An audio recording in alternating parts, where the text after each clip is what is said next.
All right, so this is the first panel. It's a banking and corporate finance panel. We try to combine these two panels because I think they're more relevant, and we didn't want to have just way too many panels throughout the day. So I thought this would be the best idea. We've done it in the past too, right? So in general, this whole panel, at least my panel, is going to be a casual conversation. I want to ask some questions, and meanwhile, also I want the audience, the students, to have a chance to ask their questions. So if you have a question, raise your hand. We have mics. You can ask your questions from the panelists too. All right? Any questions right off the bat? No? Okay.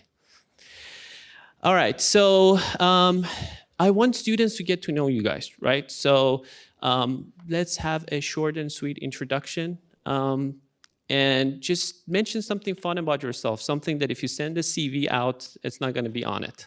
How about that? You know, so we can start from Darian. Hello. Hi, my name is Darian. I work at Kohler in internal audit, and I've been a tax processes intern. My fun fact, I guess, is I have a lot of plants at home, too many to count. I'm Dustin Birschbach. I also work at Kohler. I've been working there for 9 years, and I am manager in the engines business, but I've worked all over Kohler, from our kitchen and bath businesses all the way to our corporate finance. Fun fact about me is going to be that I have my CPA exam or license. Hey everyone, I'm Dawson Miller. I am with Uline currently, and I've worked at Pro Healthcare in the past as well, in a financial analyst role, data analyst role, and now currently in my treasury analyst role. Fun fact, I actually grew up in Whitewater. There is a high school here. There's a whole other side of the town that you guys haven't seen. So if you have any questions, let me know. Hi, everybody. My name is Lexy Kahoun. I work for the Office of Comptroller of the Currency. Fun fact about me is I have a really sweet little dog named Kiwi. Hi, everybody. My name is Mike Larabee. Lexy and I work at the same place at the OCC, based out of Milwaukee. I am the old guy in the room. I have 39 years of experience as a bank examiner, and I went to University of Nebraska and thought I won the lottery when I was hired by the OCC, and it's been just a great ride.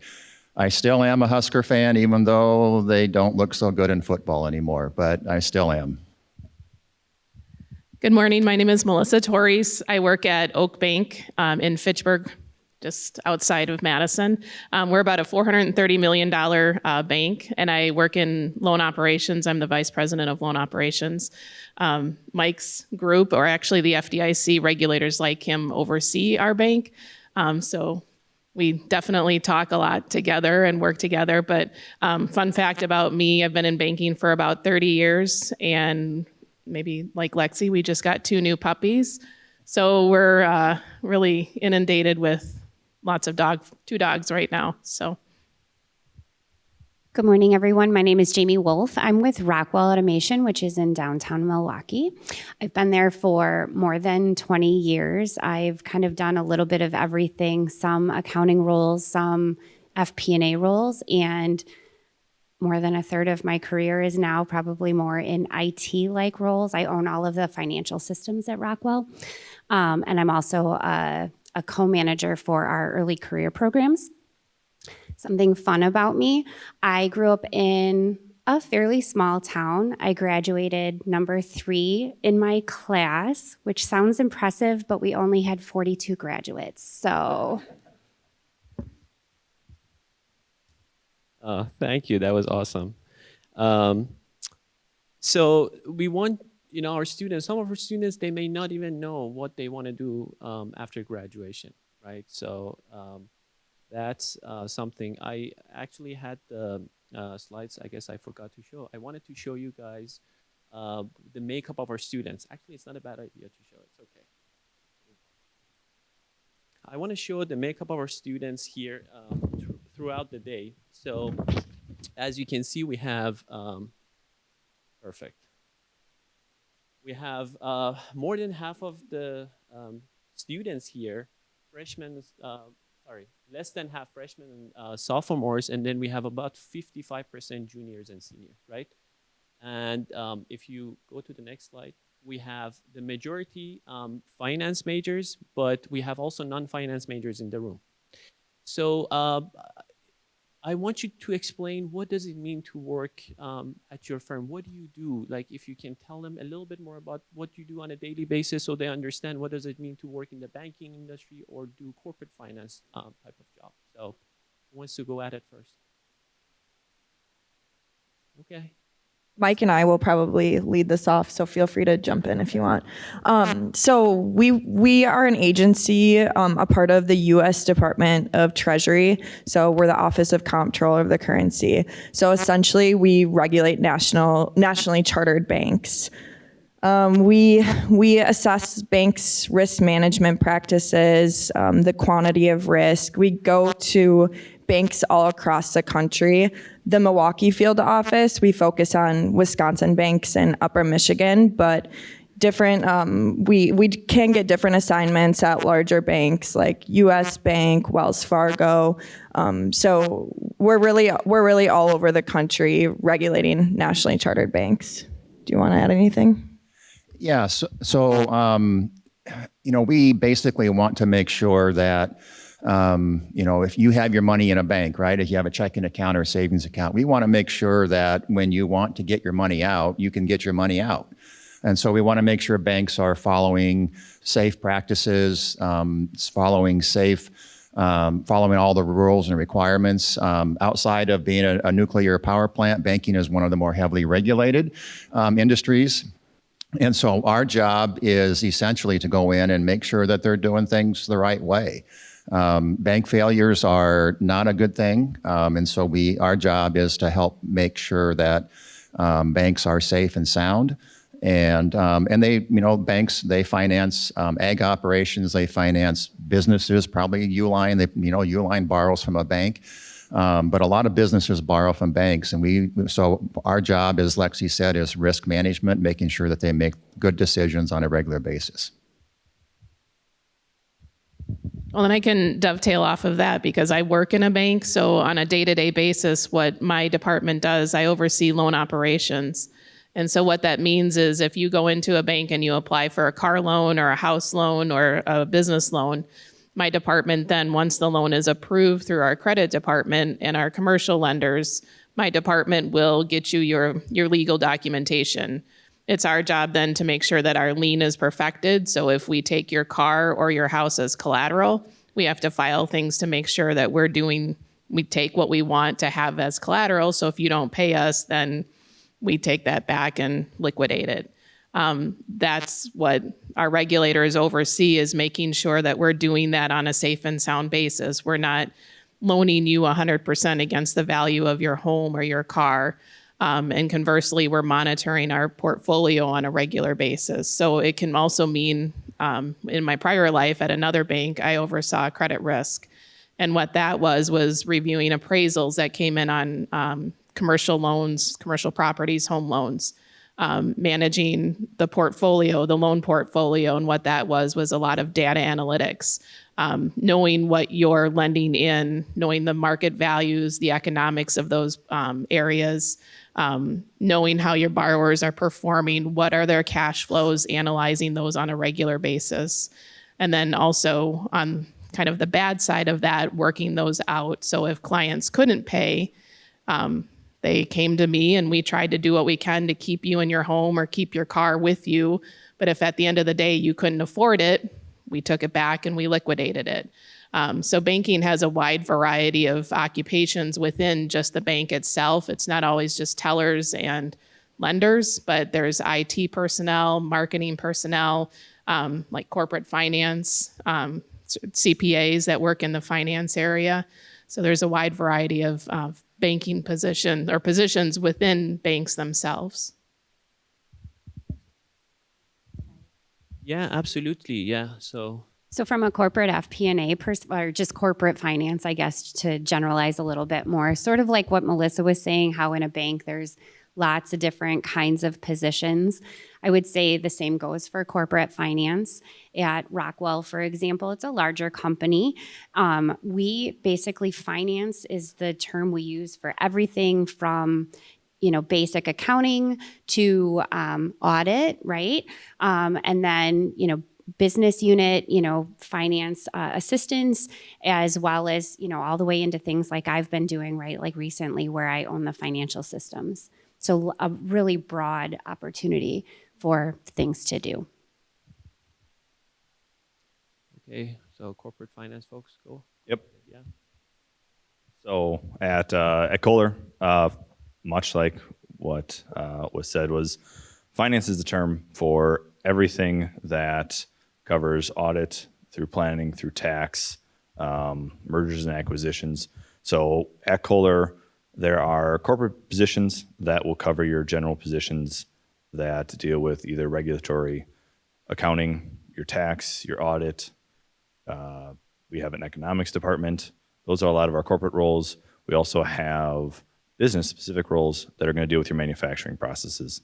So we have manufacturing locations all over the U.S. and all over the world that we support, in addition to supply chain with warehouses to support those manufacturing locations and our distribution.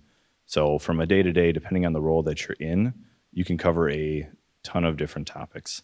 And at Kohler, finance degrees and accounting degrees, which was about 75% of the people here, are seen exactly the same.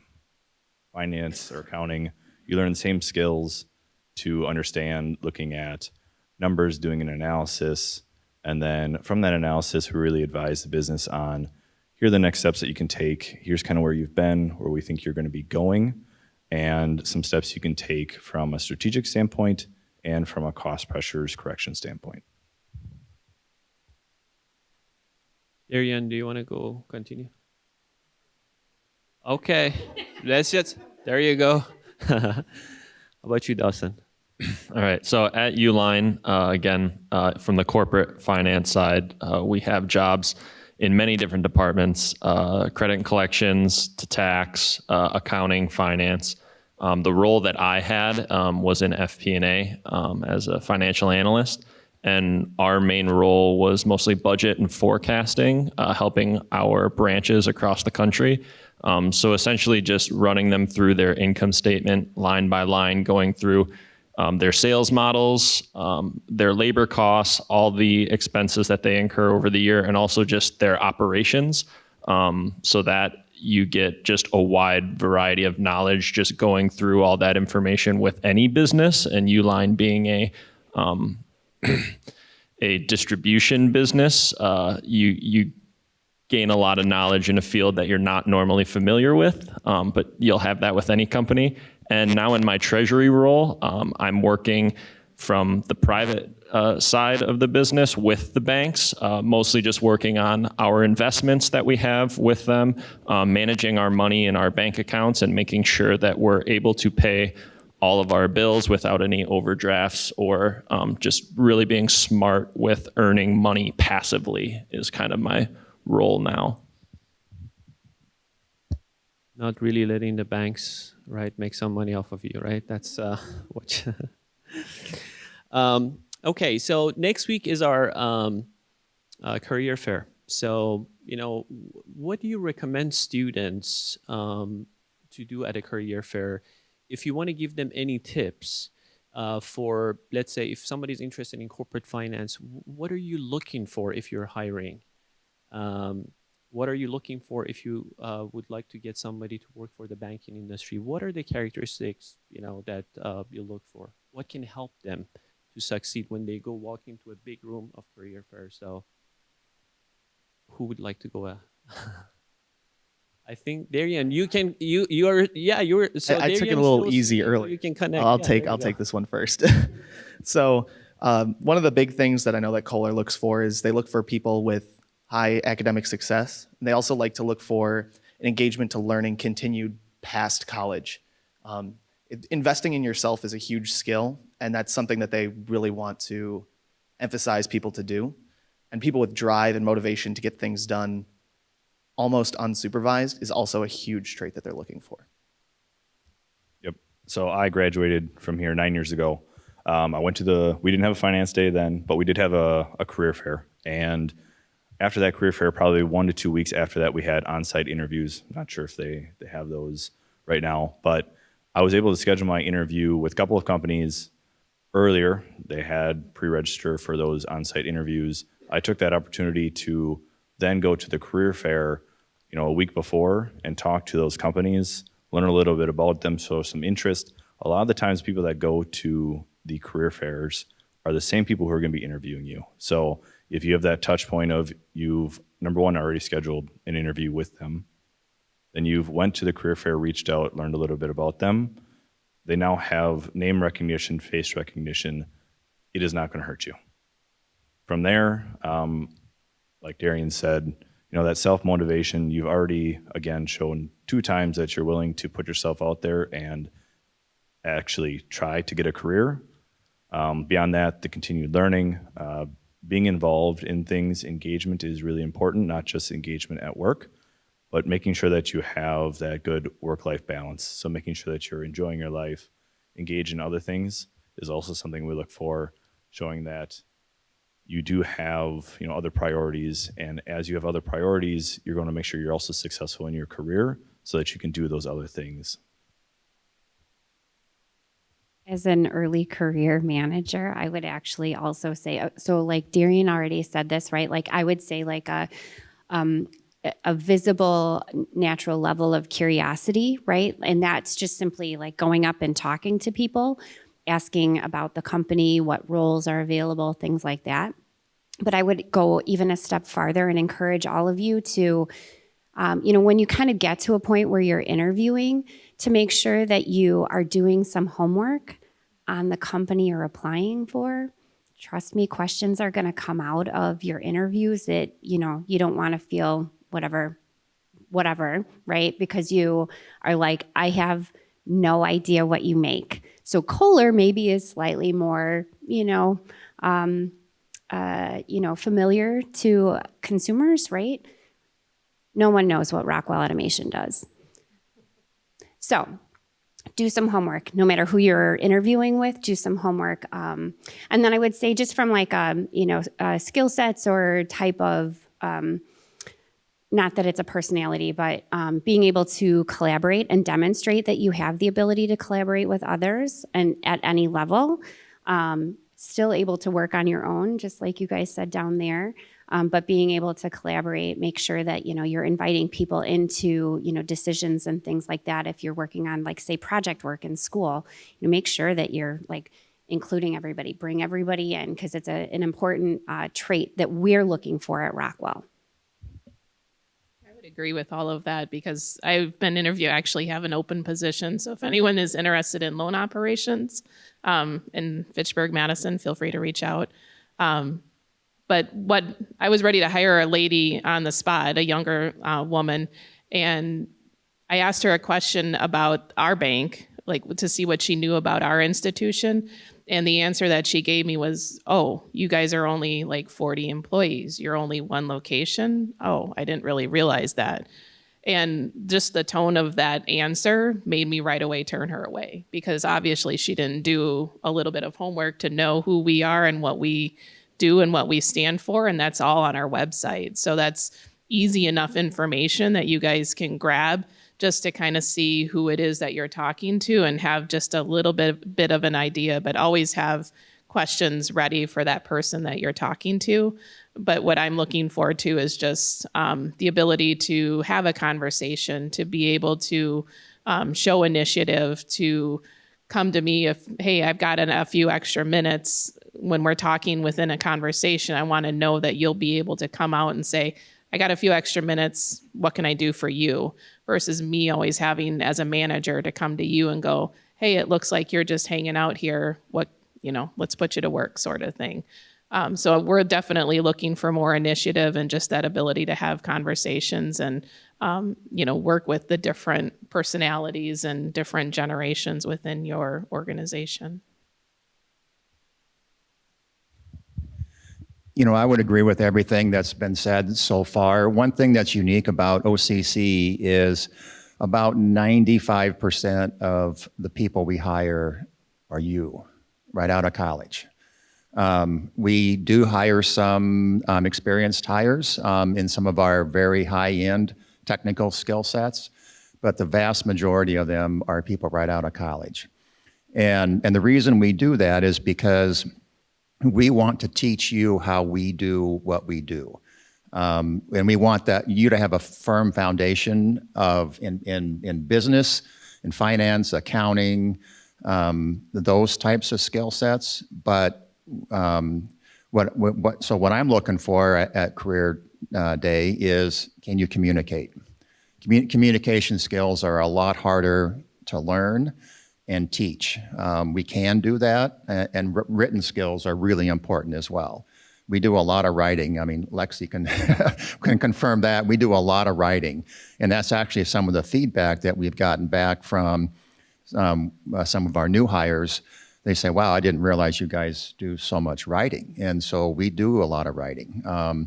And we document our conclusions because we have to support those conclusions. So, so the keys, everything that's been said here, show up, show some interest. Everybody has a website. You can go learn about what that company does. But to me, the other skill set that I look for is curiosity.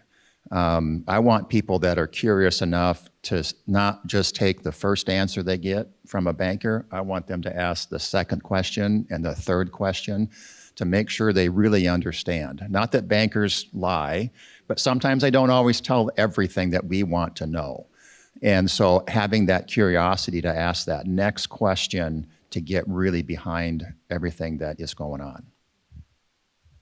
I kind of have a funny story about the career fair. So my last career fair was 6 years ago, and I was at UW Eau Claire.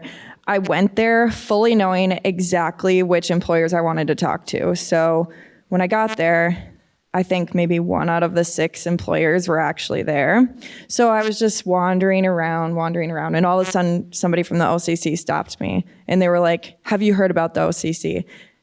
And I didn't hear anything about them. So I was like, no. So I was talking to her, and I got extremely interested.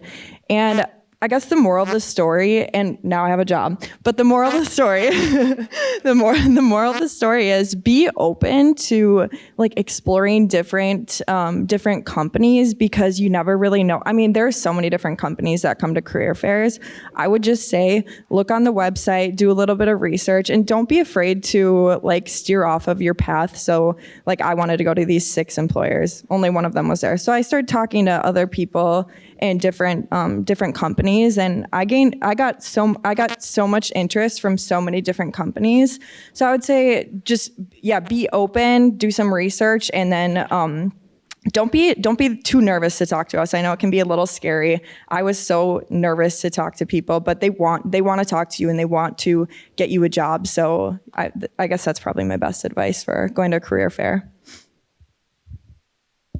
And then to piggyback on that, not only having the opportunity to look at multiple companies, but also multiple positions within that company. Uline has a very extensive internship program, and they hire back many of their interns. And about half of them are not hired into the position that they were interning in. They're hired in a different department. So just, you don't know exactly by definition what you're going to do in a position just by reading and applying for a position until you actually get into it. So just have the ability to, once you're there, not only succeed in your current role, but also look at other roles around that may match exactly what you want to do, and your major won't determine that either. So I in the FP&A department that I was in, we had 4 different majors in one role with that company. So just because you have a certain major or you're applying for a certain position doesn't mean you'll stay in that position for the rest of your career.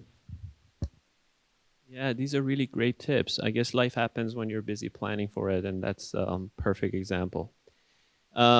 So, I mean, that's actually something that I wanted to ask. So some of you started talking about it. So I wanted to ask, like, what did you think about the career that you wanted to have when you were a student?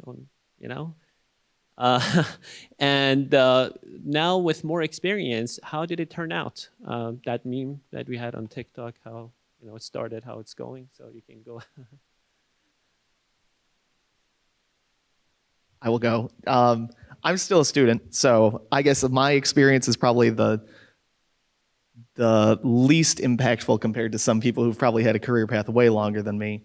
But when I started at Kohler last May, internal audit was my 5th choice. I had a couple of corporate choices above that, a couple of business choices, and then internal audit. And I was not thrilled when my manager told me that I was going to internal audit, but you make yourself open to the position, you learn all the things you can do, and now that's where I want to be when I graduated. So you don't know what life's going to give you until you just say yes to every possible opportunity that's given to you.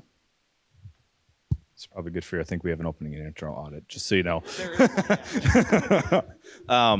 So Kohler is a big company, global company. Lots of different divisions.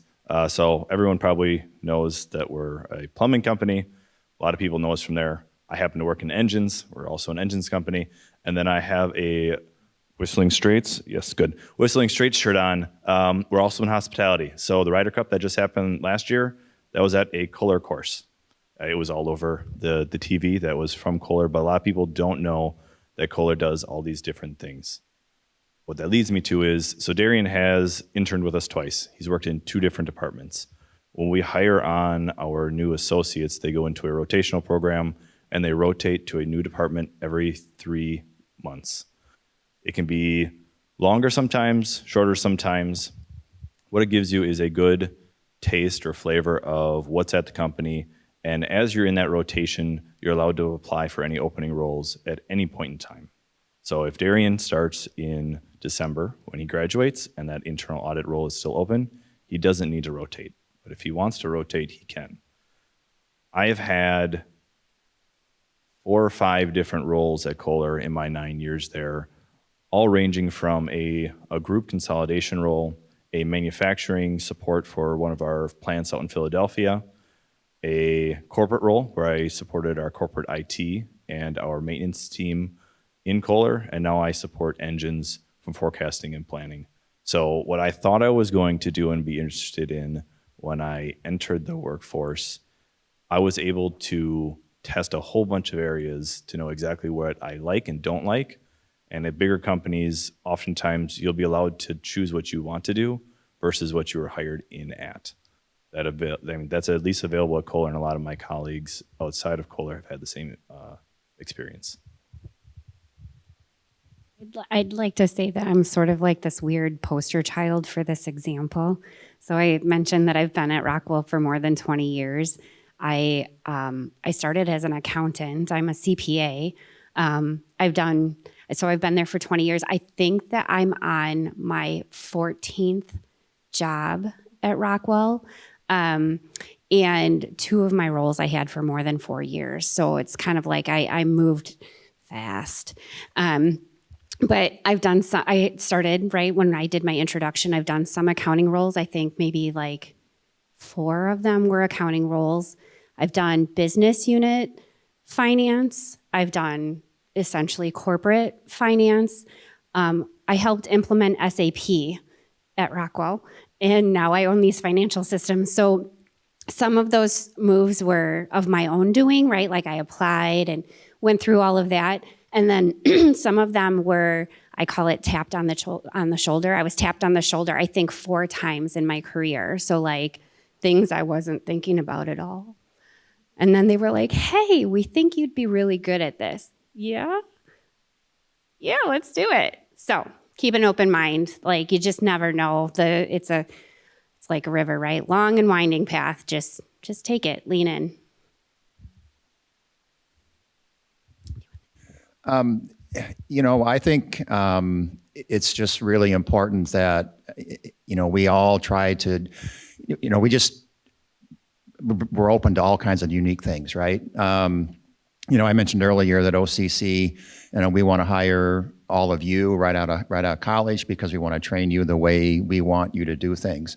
When I was in your chair, it was a really, really bad recession, and it wasn't until the first week of December that I actually got 2 offers. And the only reason I got 2 offers is because at Thanksgiving, I went back and talked to my local hometown banker, and I said, hey, I'd like to be in banking. I think it provides a lot of opportunity, a lot of diversity of what I might be able to do. And he says, you ever thought about being a bank examiner? And I said, well, not really.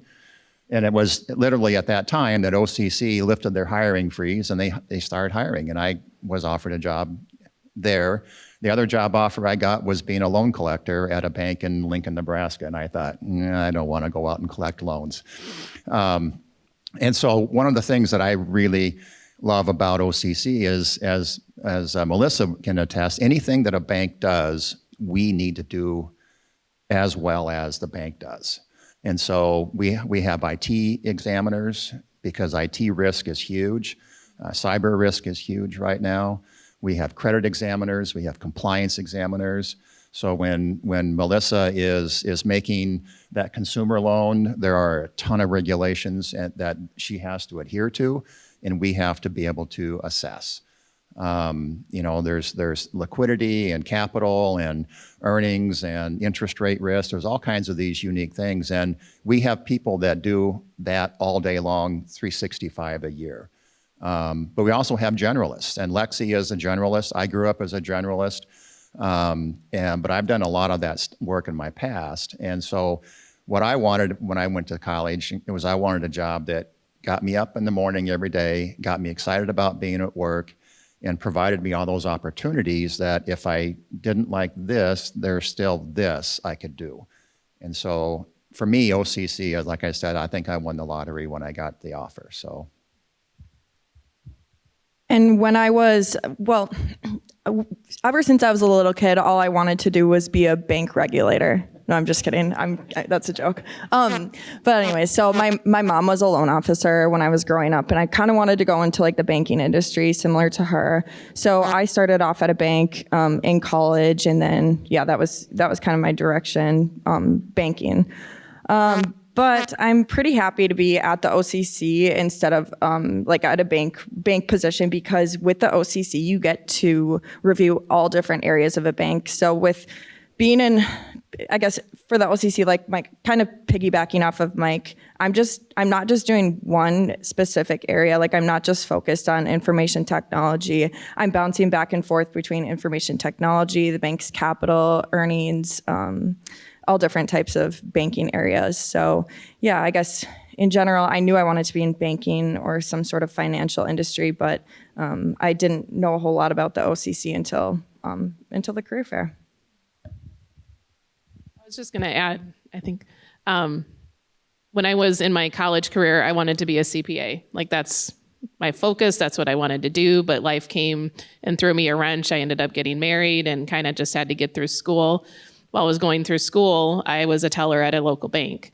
From there, I just kept learning and gathering more and ended up finding a position within a local regional bank within their commercial credit division. That started my commercial credit career, learning about loan documentation, how do you underwrite commercial loans, gaining that experience. And from there, it led to, hey, move on to another bank. Now I'm getting a full-time position.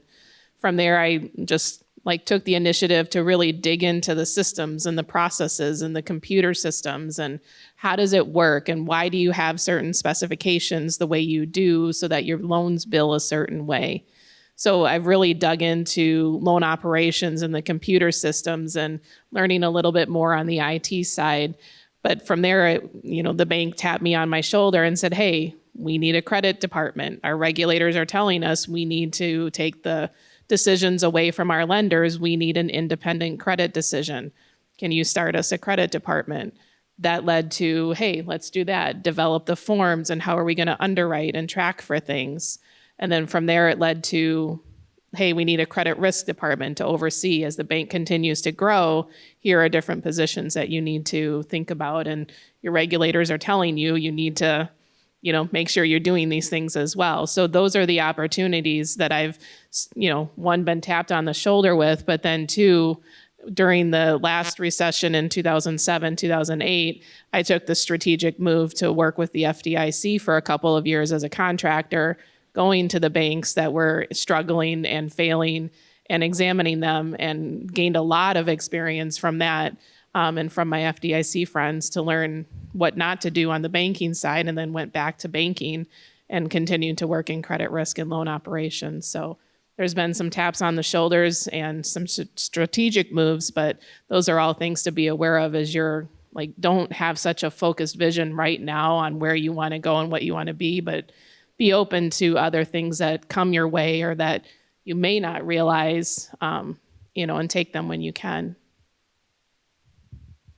Awesome. So in college, I minored in actuarial science. I wanted to be an actuary. That fell through. I came back to school and went to get my MBA here at Whitewater and emphasized in data analytics.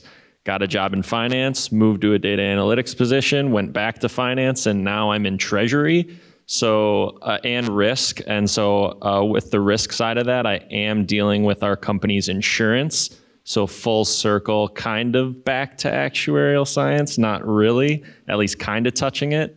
But yeah, I've just kind of been stayed versatile throughout my entire career and just been able to switch between departments fairly seamlessly. So that's been a benefit from just thinking where I was going to go and now actually being where I ended up.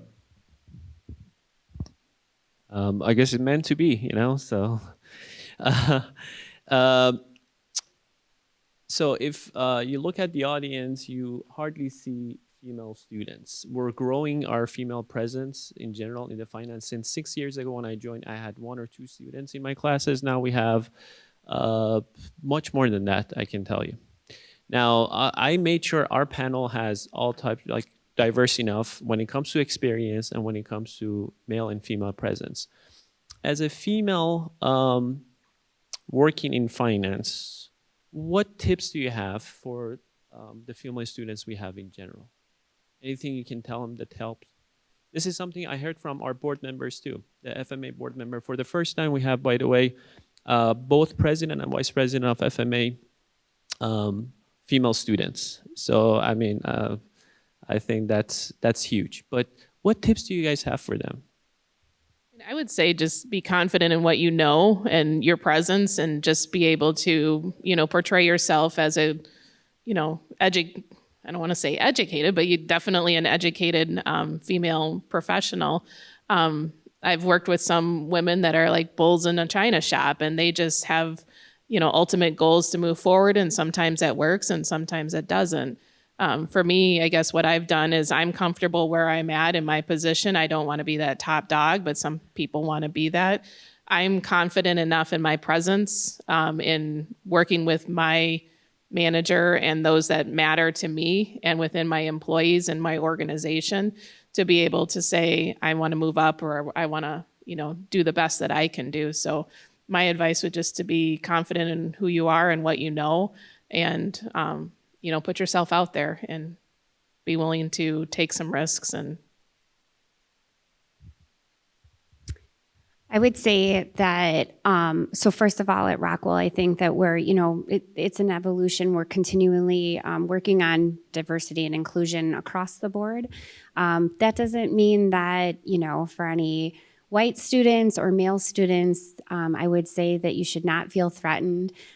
When I said earlier in whatever earlier question, working on that inclusivity, that goes for everybody, right? Like inviting people to the table, making sure that you're collaborating and working as a team. It provides an excellent example no matter what you look like or where you come from. But I would just say, just for the female colleagues here in the room, right? Not wrong, Melissa, for sure. Be confident in your own abilities, your own strengths, the things that you bring to the table. But still working on that inclusivity as well, even from your own angle. It's so important. Again, it doesn't matter what an individual looks like. everyone all in, right? Like bring all of your talents to the table and we'll be better off together. Yeah, basically exactly what they said is what I would have said too.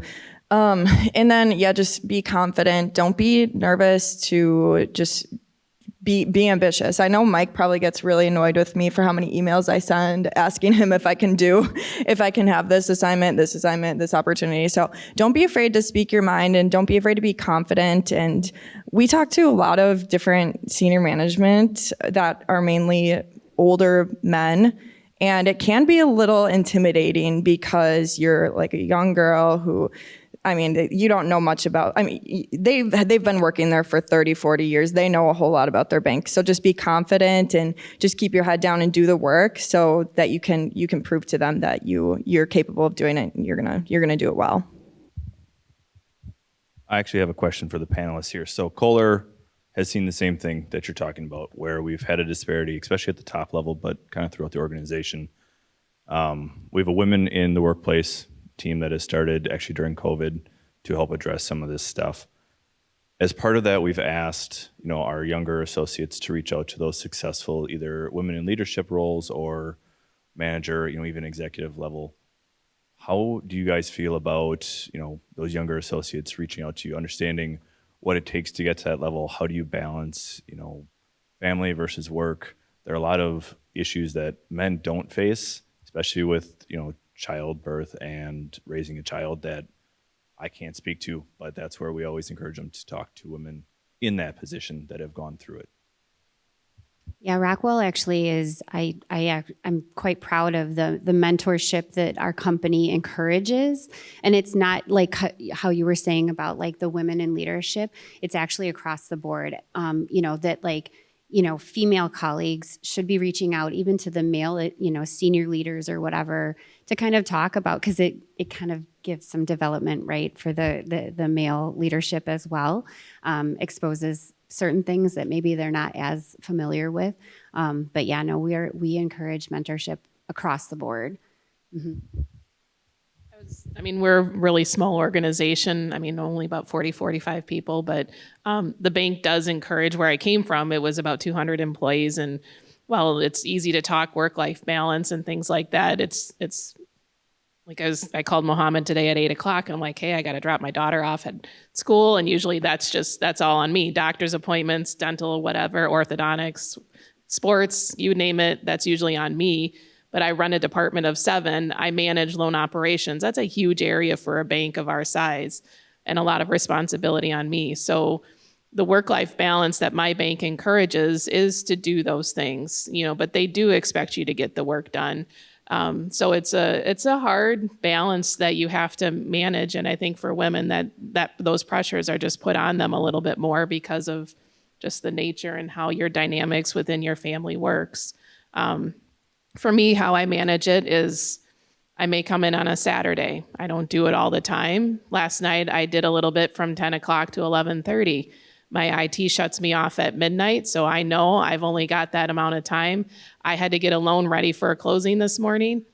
That's what I needed to do because I left early to go to a volleyball game for my daughter. So those are the things that I think just women are willing to work on and coach other women or men on to be able to just have a good, decent work-life balance and still be successful in what you do. So I don't know if that helps at all, but.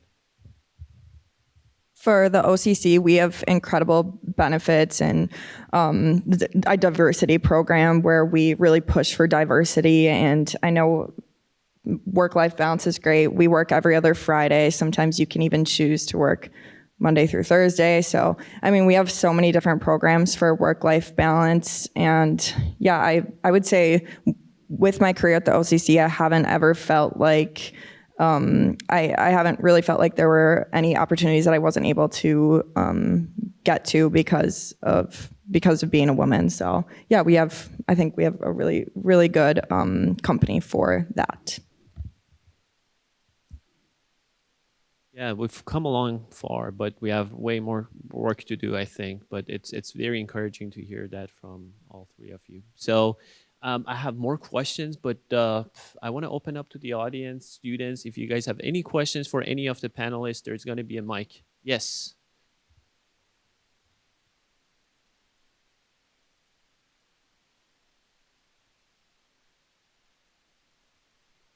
So for me, I'm right now I'm part-time, so I've got 20 hours a week. However, during summers or during like strat plan, your hours can generally are a little more flexible.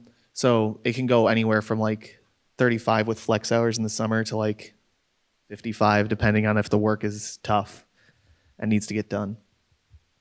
Yeah, I would say it definitely ranges throughout the year. There are definitely busy times and slow times. We do absolutely try to even those out. At no point, I would say 55 is going to be really a stretch. 45 is probably the highest amount that we really work during I'll say most of the weeks. But then in the summer, a lot of the times people won't work Fridays. It's very common to want to send an email to someone to find an out of office, which is fine.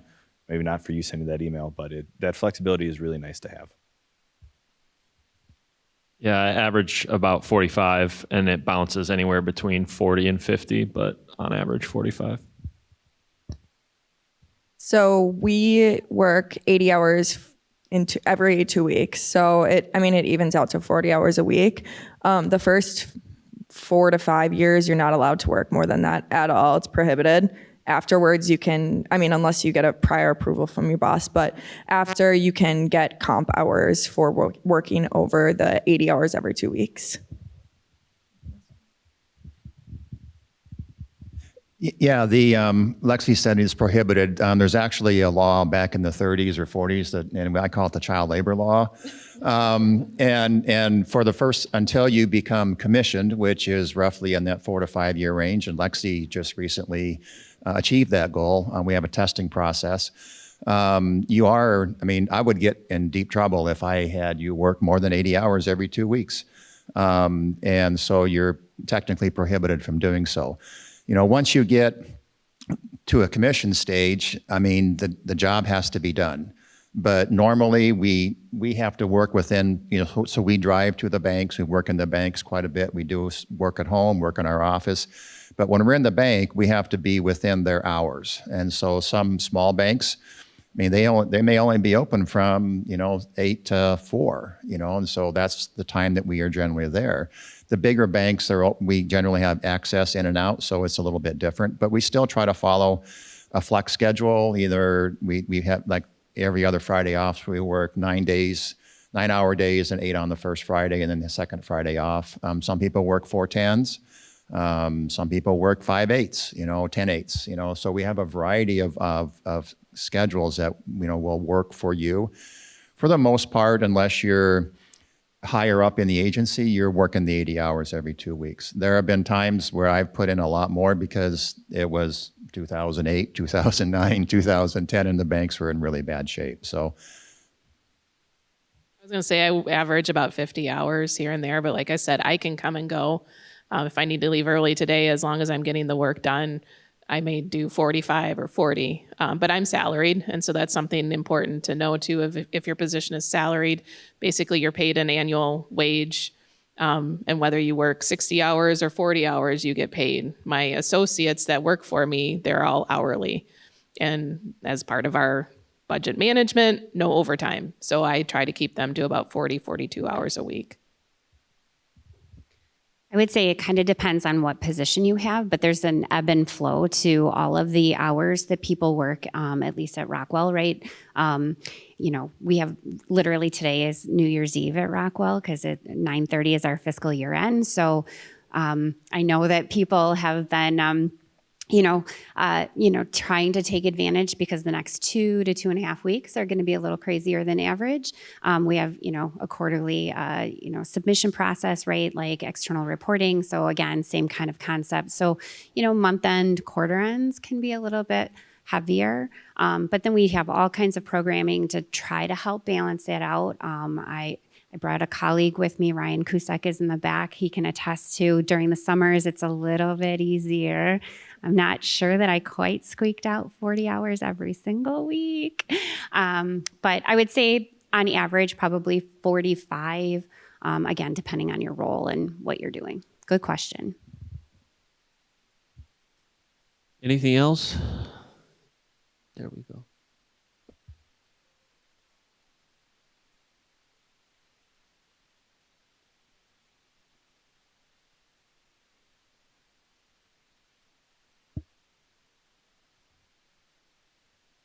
I meant to include that actually in my answer, so thanks for asking that as a follow-up. Every company and organization is going to be different, right? But one of the programs that we have right now to kind of help with that work-life balance is Rockwell is a hybrid.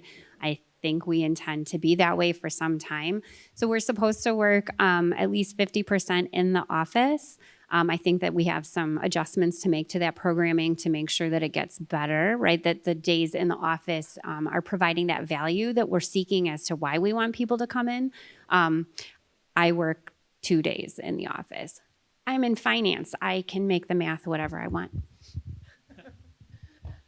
For us, it's important for our leadership, our board wants us there in the office. So they have a policy where you can work remote up to 2 days a week. They want you there the majority of the time. We're only one location. But one of our struggles too is just for my department to be able to do our job effectively, we need to have our loan documentation, the documents you sign for your loan, imaged. And unfortunately, up until COVID hit, we have these huge paper files that are about this big in some cases. And so one of my jobs coming in is to get all of that imaged, and that's what we're working to do so that I can get some of my team members more remote than they are right now. You know, I think the best answer to that question is it depends for OCC. It depends on the position you have. It depends on your tenure. You know, when COVID hit, I literally had a team of examiners driving up to the UP, and the banker called and said, no, don't come. And so I had to call them and turn them around and come back. And so for 2.25 years, we were 100%, just about 100% work at home. And that was not a big deal for us because we travel all the time. We have the remote ability to do that. Our challenge was, in some of our banks, they did not have everything digital, and that's getting better. Now translate that to where we are now. So for our newer examiners, there's value in working with the older examiners, those who have experience, and you learn a lot from them. You learn by being in the room, collaborating, and there's a lot of development.